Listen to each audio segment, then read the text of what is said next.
Thank you, Session Chair, and welcome everybody. Today I will present our work recommending most popular travel path within a region of interest from historical trajectory data. It is the outcome of my undergraduate thesis work under my supervisor, Muhammad Yunus Ali. Before we go into the details of it, we will have a look at some background information. Mobile and GPS technologies have made remarkable progress in the last decade. This in turn led to the birth of location-based social networking or LBSN applications such as Flickr and Yelp. These applications allow users to record and publish their activities. Generally, these recordings include the geographical location, a timestamp, and a photo or video, among other things. For example, a user may make several photo uploads from his phone on a trip to Rome. Let's say he first takes a picture at the Spanish Steps, then some at the Trevi Fountain, and finally some at the Colosseum. The result is a sequence of recordings that reflect the user's movements as we can see in the map. The popularity of LBSN applications have given rise to a vast amount of such trajectory data representing the travel logs of people or other moving objects such as cars. LBSNs are heavily used by tourists, and the data collected by these applications give us information on tourist movement. In recent years, a large body of research work focused on mining trajectory data to identify point of interests or POIs, and the most popular path traveling through these POIs. More specifically, they find the most popular path involving different POIs where each POI is considered a point location.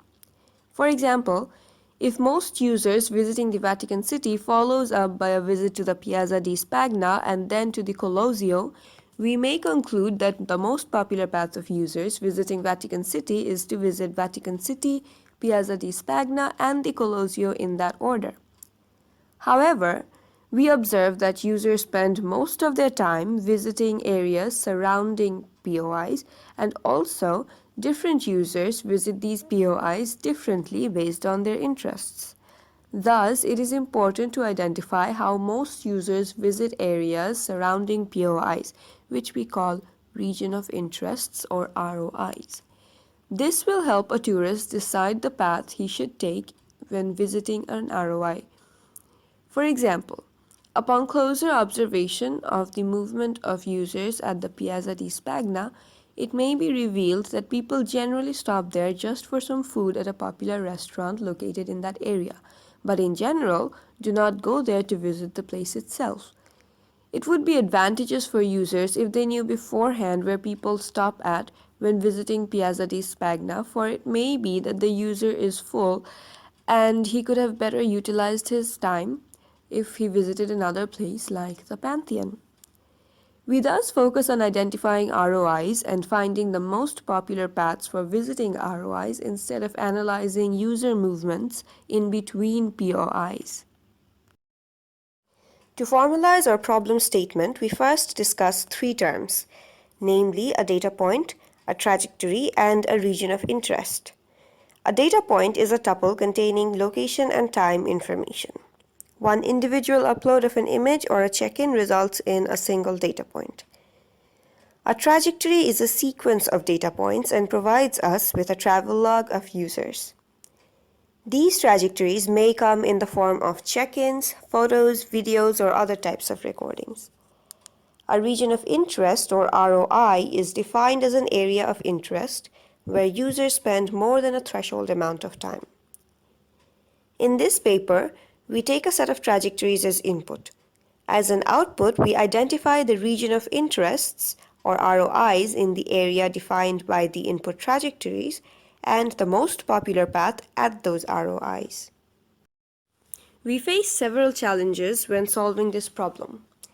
Since an ROI comprises a small area and the frequency of users' recordings are random, the main challenge to achieve our goal comes from the infrequent, irregular, or noisy recordings of trajectories. The top left diagram shows ideal recordings made by a user. The user follows a path represented by the brown line and makes recordings at the blue dots.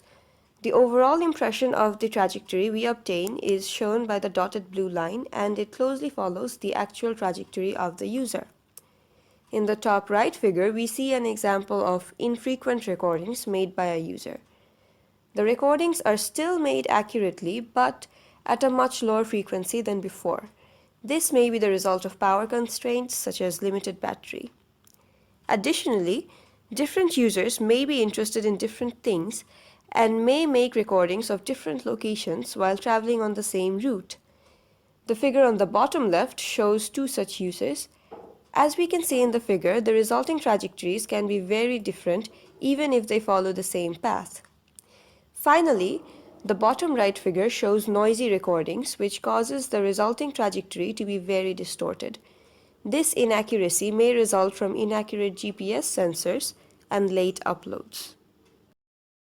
Additionally, we face the challenge of working on ROIs, which may consist of vast open spaces where there is no existence of a defined route. Trajectories connecting two different POIs are usually spread on a road network, where the orthogonal intersection of the roads make understanding and processing the trajectories very easy, as shown in the first diagram. Cars cannot drive off-road, and thus the trajectories mimic the orthogonal nature of the roads. However, when we're dealing with open spaces at an ROI like the Vatican City, we may not see such well-defined routes. Trajectories have been extensively studied. For example, various trajectory clustering algorithms have been proposed. Some effort has also been put into grouping trajectory data points that correspond to particular POIs. When extracting the most popular path, existing work only considers user movements in a constrained road network or involves different POIs where each POI is considered a point location. On the other hand, our main focus is on extracting the most popular path around the POIs. The most popular path problem is similar to the longest path problem, which is known to be NP-hard. We provide a greedy approximation solution to this.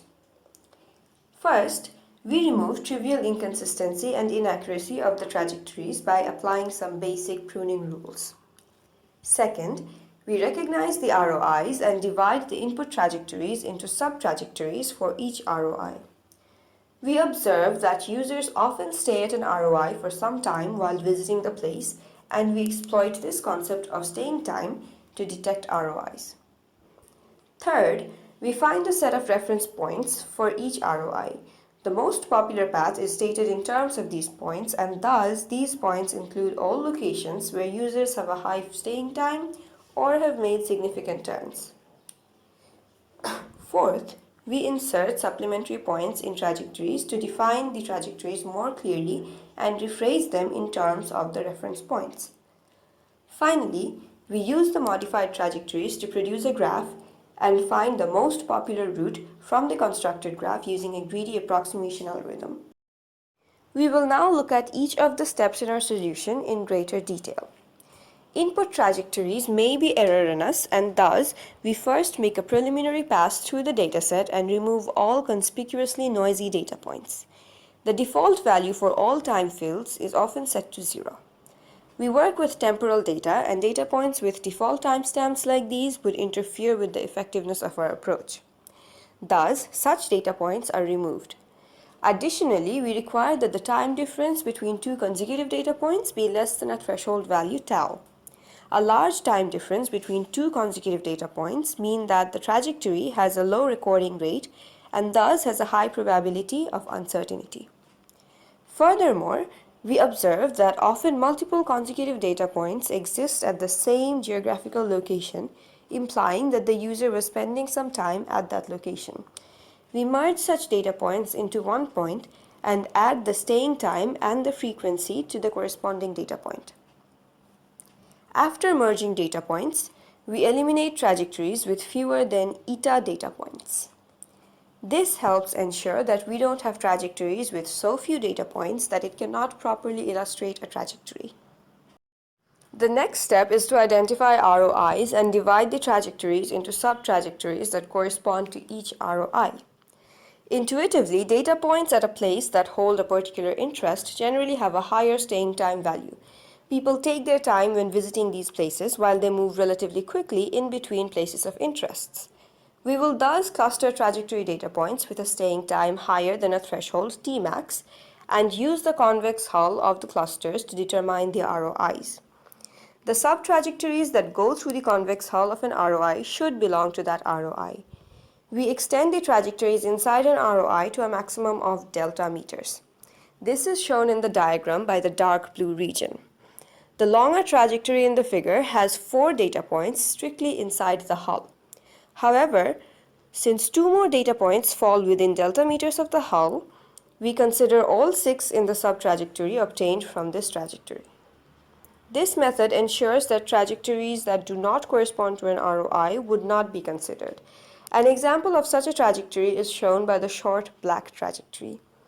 Even though part of it falls in the dark blue region, we do not consider it since none of its data points fall strictly inside the convex hull for the ROI.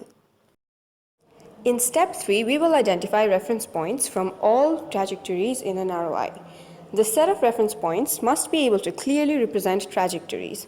Thus, there should be enough reference points so that the essence of the travel path is not lost.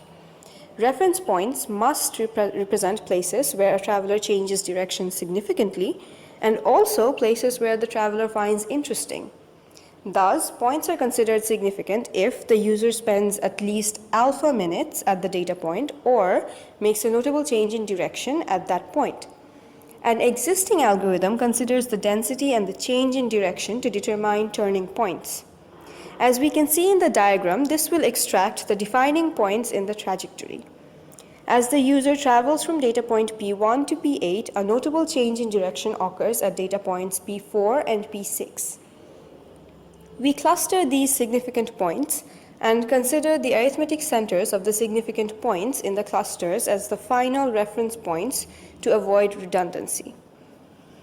We only consider a reference point for further processing if there are at least beta points in the cluster. In the lower figure, we see numerous dots, each representing a significant point. The points are clustered using dbScan to extract the 3 reference points shown in color. Notice that noisy points are discarded in this clustering. The diagram shows 3 reference point clusters formed from a sample execution. After determining the reference points, we add supplementary points to make the travel path as smooth and realistic as possible. Supplementary points make a trajectory a more precise, homogeneous, representative trajectory without altering the basic shape of the travel path. All the trajectory points are traversed sequentially to insert supplementary points in between consecutive data points. In the figure, we see sequential data points pi and pi plus 1 shown as black dots. The distance between them is L. The shaded area in the figure represents locations that are within a distance of L by 4 or a constant lambda of the line segment joining pi and pi plus 1. If the convex hull corresponding to a reference point overlaps with the shaded area, then the reference point is added to the supplementary point set. There are only 4 such reference points in the figure: R1, R2, R3, and R4. These points are then added between pi and pi plus 1 on the basis of their closeness to the previous point as shown by the green line. Then we map all original data points onto reference points whose corresponding convex hull encloses them.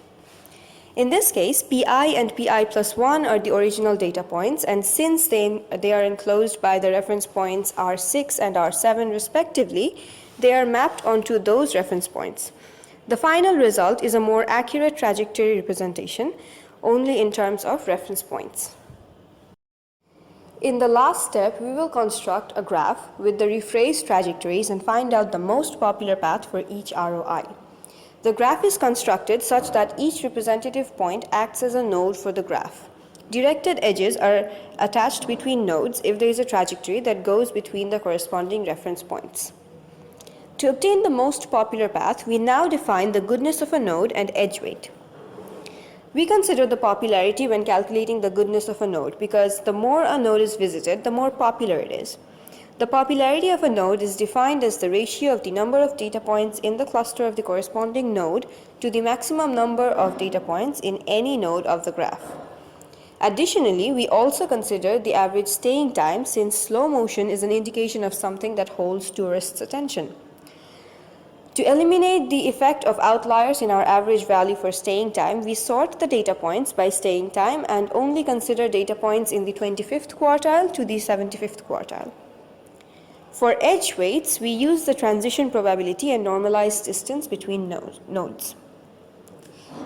The transition probability is the probability of a trajectory to move through nodes U, V, and W in that order, given that it passes through nodes U and V.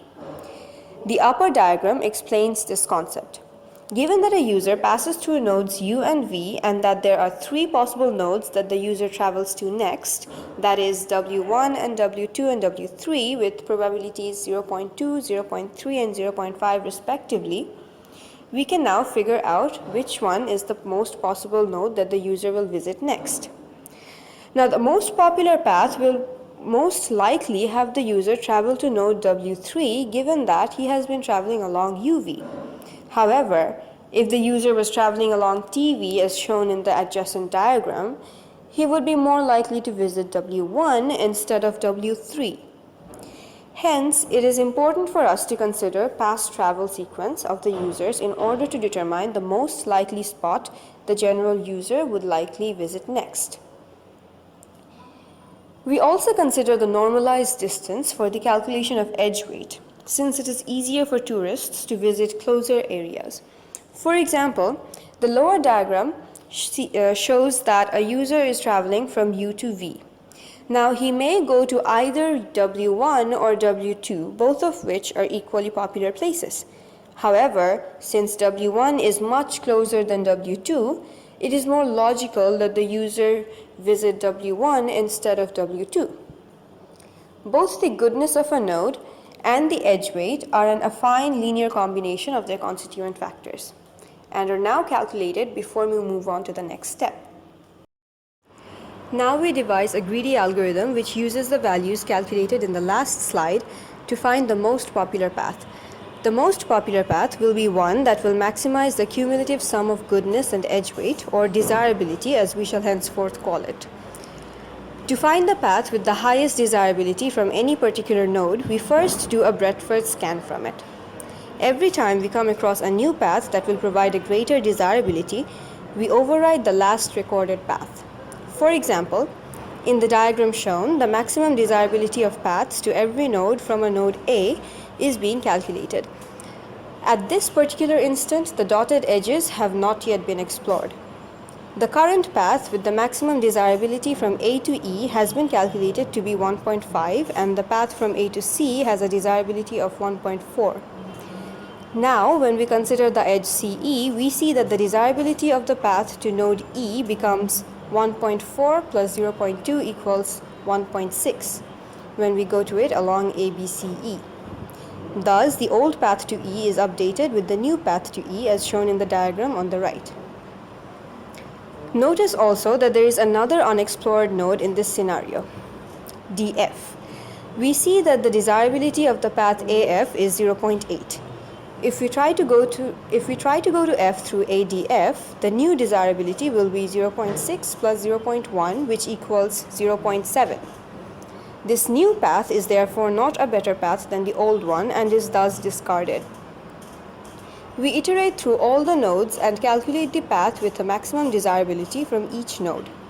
Finally, we output the path with the maximum desirability for any combination of source and destination node. Now we move on to experiments. We use the data available from Flickr for our experiments. We choose to work with data corresponding to a single city. Rome was selected due to its popularity as a tourist spot. There are about 221,000 data points from Rome. Since we have a real data set of the recordings made by people as they moved from place to place, we are able to trace the most popular path onto real positions on Earth to check the effectiveness of our results. Before we move into the output of the experiments, we need to fix the values of various parameters used in our implementation. The maximum time difference between consecutive data points is set to 3 hours. Since tourists often move at a very leisurely pace, if we take less than 3 hours, we might not be able to capture all the trajectories properly. We face a trade-off when selecting the value for the minimum number of data points in a trajectory. A large value would ensure that the trajectories are more defined, but would reduce the total amount of data we can work with since more data is discarded. We settle for a value of 3 since it can represent trajectories relatively well while not limiting our data too much. The threshold distance parameter for dB scan is set to 7 meters since most smartphones have a GPS sensor with accuracy of about 7 meters. We choose a value of 0.5 for both the weight parameters for the goodness of a node and the edge weights to have a balance between the factors involved. We now move on to processing the data. First, the ROIs are detected from the trajectories. Our experiments returned a total of 65 ROIs from Rome, and they corresponded to real places of interest on the map. In the figure, we see two different ROIs, that is, the Colosio and the Piazza di Santa Maria Nova. The inner lines correspond to the convex hulls of the respective ROIs, while the outer lines correspond to the extended distance of delta meters. We focus on the ROI for Colosio marked in red. In the figure in this slide, we see that a road goes all around the Colosio. A trajectory on this road is used to illustrate how our algorithm detects significant points on a trajectory. In the figure shown, the green line represents the original trajectory path in the dataset. The red line shows a trajectory that uses only the significant points on it. All the data points in the trajectory except P2, P3, and P4 are considered significant. The reason for this is quite clear. The data points P2, P3, and P4 do not provide a significant change in direction and thus can be safely removed for efficient calculation. The significant points are then clustered together to form the reference points shown in the next slide with yellow crosses. The pink border in the diagram represents the convex hull of the significant points that make up the reference points. The location of the entry, exit, elevator, and the Arco di Constantino at Colosio are also marked in the figure and are reflected by the reference points 1, 3, and 5. It is now time to rephrase the trajectories in terms of these significant points. We see a trajectory in red and its corresponding rephrased trajectory in blue. It is clear that the original trajectory can be rephrased by the reference points 1, 2, 3, 2, 1 as is done by the blue trajectory. When rephrasing trajectories, our algorithm works between data points P1 and P2 to add reference point 1 and 2 as supplementary points since the convex hulls are close enough to the line P1, P2. Finally, we calculate the most popular path which goes through reference points 1, 2, 3, 4 and finally 5 as shown in the figure. This path reflects the location of the entry and the exit to the Colosio. Note that abnormal trajectories like the one in the previous figure, which exits through the entrance, does not deteriorate the effectiveness of our algorithm. In conclusion, we can say that in this paper we identify the most popular paths to visit regions of interest or ROIs from the historical travel logs of Flickr dataset. This helps new travelers visit different ROIs effectively. We have developed efficient algorithms to first identify ROIs and then map the trajectories onto a graph to find the most popular path to visit these ROIs. We experiment on a real dataset and our experimental results show that our algorithm can be effectively used to identify ROIs and capture the most popular paths in an ROI. In the future, we may investigate the timestamp of the data points in a greater depth to accommodate the time of day and the time of year into the most popular path. Thank you.